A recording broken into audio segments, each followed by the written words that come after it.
Welcome to Blizzard Fire. We hope this video helps fire up your solution. In this video, I will show you how to change a Ford Edge key battery. This is an easy method that anyone can follow. First, let's gather our simple tools.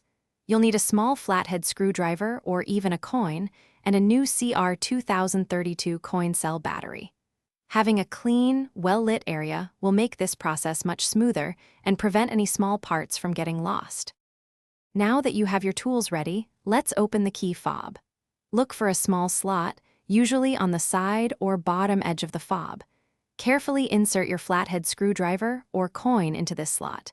With a gentle twist, the two halves of the key fob should begin to separate.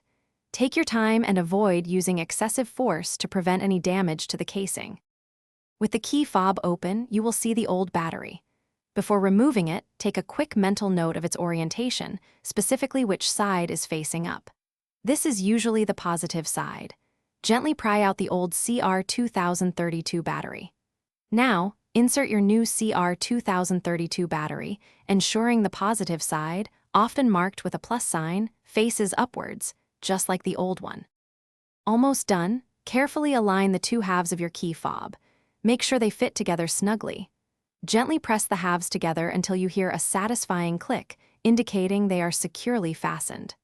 Finally, test all the functions of your key fob, such as locking and unlocking the doors, to ensure the new battery is working perfectly.